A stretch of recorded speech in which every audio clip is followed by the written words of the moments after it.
Et donc salut tout le monde les amis, aujourd'hui on se retrouve pour une toute nouvelle vidéo, une vidéo débrief de la 17e étape du Tour de France. Et oui déjà, on arrive vraiment à la fin de ce Tour de France.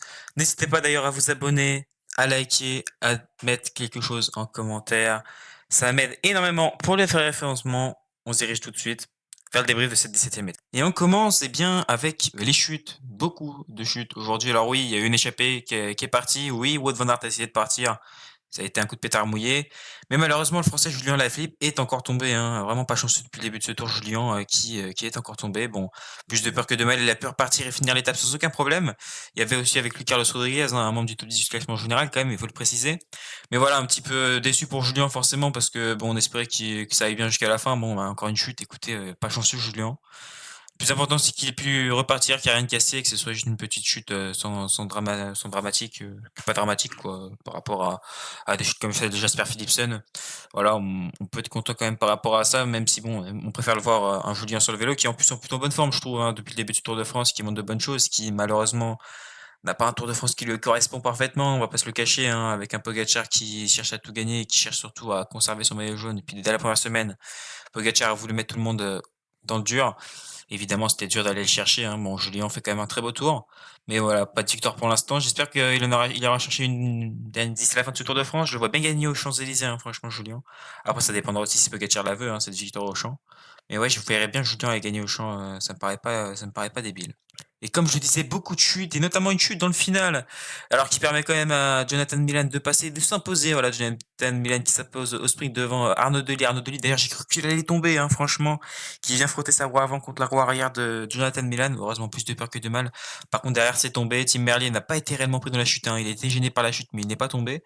Mais il y a une très très grosse chute. Alors, je sais pas exactement c'est quoi le bilan. J'espère que tout le monde va bien, qu'il n'y a pas de casse. Mais ouais, non, une grosse chute et voilà, je trouve encore une fois une arrivée un petit peu mal faite, hein, avec des grandes courbes.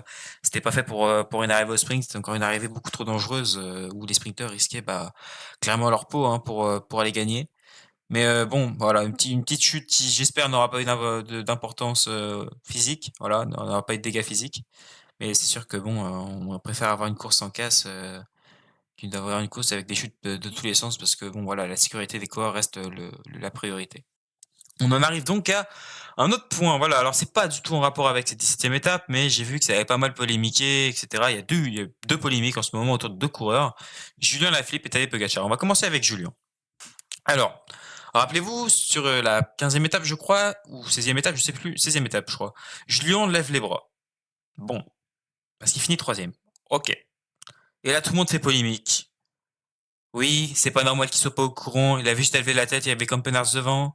Oui, ça faisait 90 km qu'il y avait un mec seul en tête. Sa voiture aurait pu l'avertir, etc. Oui, etc. Les gars, pour tous ceux déjà qui commencent à dire oui, il aurait pu voir Victor Campenars devant.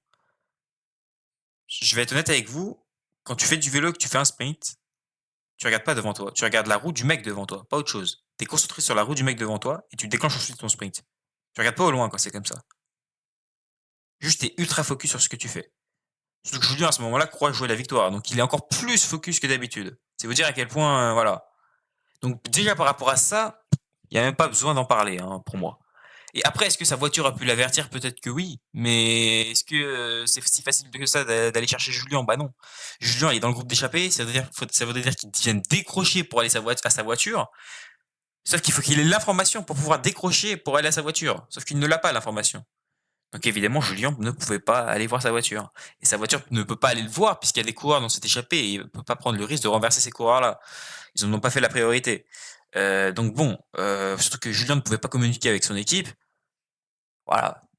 Franchement, il n'y a pas besoin de polémiquer autour de ça. Il n'y a rien de grave. On s'en fout complètement. Ça fait un petit moment drôle pour le Tour de France. On n'en a rien à cirer. Voilà. Juste qu'on se le dise, on n'en a rien à cirer. Ça n'a aucun impact sur le Tour de France. C'est un peu frustrant pour Julien, mais même lui on rigole à la fin. Donc il n'y a pas besoin d'en parler, d'en faire tout un pataquès. Venez, on laisse Julien tranquille. Il fait sa course. Moi, je trouve qu'il a des bonnes jambes, qu'il est très fort et qu'il revient très très fort même cette année. Franchement, je le trouve vraiment solide. J'espère que ça va durer. Mais franchement, il n'y a pas besoin de faire une polémique là-dessus, les gars, hein. Faire une polémique là-dessus, c'est juste vouloir créer de la polémique pour créer de la polémique, hein. C'est juste débile. Et on passe maintenant aux polémiques autour de Tadej Pogacar et un peu plus précisément de UAE. Alors, Hormis les polémiques de dopage, etc., dont je n'ai pas forcément envie d'en parler, et dont on parlera, comme je l'avais déjà dit auparavant dans une vidéo consacrée au dopage par rapport à ces dernières années, il y a des polémiques par rapport à l'arrogance de UAE et de Tadej Pogacar. Alors, j'aimerais juste rappeler et revenir sur un truc. J'ai vu effectivement voilà, beaucoup de choses qui disaient ouais, Pogacar est arrogant, etc. UAE est arrogant. Je vais, je vais être très clair, les gars, hein. Franchement, même si, alors, pour moi, mes yeux, ils sont pas arrogants, mais même s'il est arrogant, je vais prendre un exemple simple. Max Verstappen en Formule 1. J'ai même pas besoin d'aller plus loin que cet argument-là. Max Verstappen en Formule 1. C'est le mec le plus toxique qui existe dans le sport automobile et dans le sport même en général, je pense. Quoique en foot, ça se tape. Mais en sport un petit peu similaire, c'est peut-être Max Verstappen qui se tape le plus. Mais franchement, les gars, on parle d'arrogance par rapport à Pogacar. Pogacar, lui, il fait quoi? Juste, il court pour aller gagner et ça agace les gens. Il y a eu la polémique par rapport à Nispolite, comme quoi, bon, voilà, il a engueulé certains coureurs de la Movistar qui voulaient partir en échappée. Alors, sur un point, je suis d'accord, effectivement, il n'a pas trop son mot à dire. Nispolite il reste un coureur et n'a absolument rien à dire. Maintenant, je comprends aussi Nispolite, puisque au moment où il revient dans le peloton et que Movistar attaque, Tadej Pogacar venait de s'arrêter pour faire un besoin naturel et il vient de revenir dans le peloton juste à l'instant. En plus de ça, il y a encore 30 ou 40 coureurs lâchés derrière qui n'ont pas pu revenir dans le peloton. Alors, on peut se dire, voilà, c'est des coureurs qui n'ont pas forcément envie de prendre l'échappée, puisqu'ils se sont fait une pause, une pause. Mais enfin bon, est-ce qu'attaquer à ce moment-là, c'est vraiment malin? Je sais pas. Voilà, après, je trouve que Nispolite en fait beaucoup trop par rapport à ça. Alors c'est vrai que c'est des règles un petit peu instaurées entre coureurs, c'est pas des règles du tout c'est des règles de personne, enfin c'est des règles, on va dire, de savoir-vivre un peu, j'ai envie de dire. Mais honnêtement, les gars, on est dans du haut niveau. Movistar attaque, moi, franchement, j'ai envie de dire, c'est la course. Je trouve que Nispolite en a fait beaucoup trop par rapport à ça, et je peux comprendre. Maintenant, est-ce qu'on a besoin de polémiquer sur ça pour pouvoir aller derrière attaquer Tadej Pogacar? Je pense pas. Alors Pogacar a dit, je cite, hein, on ne cherche pas à être arrogant, on essaie juste de se rendre la course la plus facile possible pour gagner. Certains feraient mieux de se taire, ça sonnera super arrogant, mais bon. Voilà. Je pense vraiment que Pogacar ne veut pas être arrogant du tout, hein, mais déjà avant cet incident-là avec Nispolite, on parlait déjà d'arrogance par rapport à Tadej Pogacar. Mais en fait, j'ai l'impression que quand Pogacar va décider d'attaquer Vingegaard et le lâcher, on va parler d'arrogance. Quand il va décider de pas attaquer, on va parler aussi d'arrogance. Rappelez-vous au Dauphiné, les gars, 2025. On dit, ouais, Pogacar, il est arrogant, il fait même pas le sprint à Vingegaard. L'année d'avant, en 2024, Tour de France, Pogacar fait la misère à Jonas Vingegaard sur la dernière étape. Tout le monde râle et dit, oh, il pourrait les souffler un peu, être un peu plus fair play. Vous voulez qu'il fasse quoi? Pogacar, il roule pour gagner, rien d'autre. L'avis des gens, je pense qu'il en a absolument rien à cirer, déjà de 1. Mais les gars, il n'y a pas besoin de polémiquer là-dessus, franchement. Est-ce que c'est vraiment intéressant? Venez, on se dit tous, on regarde la course et on prend du plaisir à regarder la course au lieu de pouvoir polémiquer à droite, à gauche, etc. C'est débile. Je suis obligé de faire une parenthèse là-dessus parce que je trouve ça complètement idiot. Je suis préféré parler juste de l'étape et de rien d'autre, même si bon, l'étape, il n'y a pas grand-chose à dire. Mais voilà, je me sentais un petit peu obligé de revenir là-dessus pour essayer de un petit peu stopper cette polémique qui, je trouve, est ridicule. Alors oui, Nispolite n'aurait sûrement pas dû faire ça, c'est clair.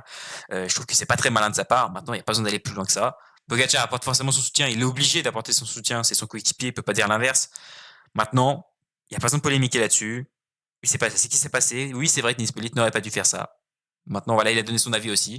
Chacun son avis. Tout le monde rentre chez lui, tranquille. Tout le monde fait le Tour de France. Point barre.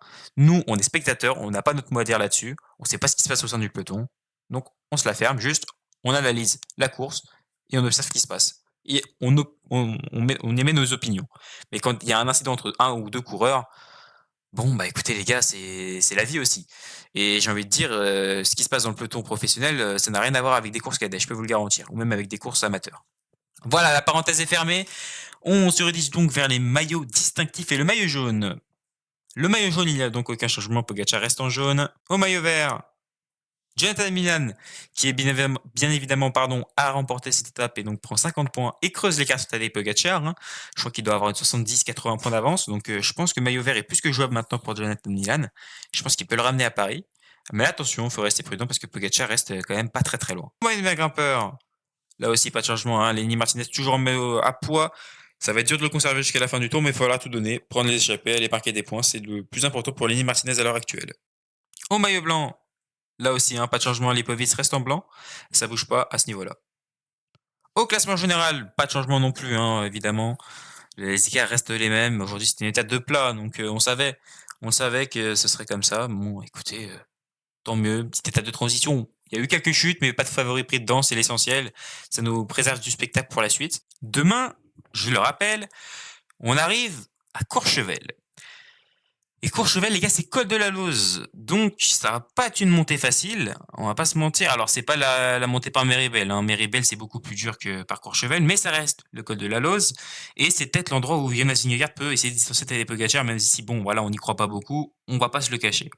Maintenant, je pense que la victoire va revenir à Jonas Vingegaard. Voilà, c'est mon pronostic. C'est risqué, mais c'est ce que je pense. D'ailleurs, juste petite parenthèse par rapport au maillot à poids, ça fait déjà 2-3 fois que je vois, mais j'ai dit Lenny Martinez, mais il est ex aequo avec Pogacar. Alors c'est Pogacar qui prend le maillot à poids à chaque fois, mais c'est à chaque fois Lenny Martinez qui le porte. Voilà, ils sont tous les deux 60 points. Donc pour moi, Lenny Martinez est même un grimpeur. De toute façon, c'est lui qui le porte. Même si Pogacar reste devant en termes de points, enfin en termes de place.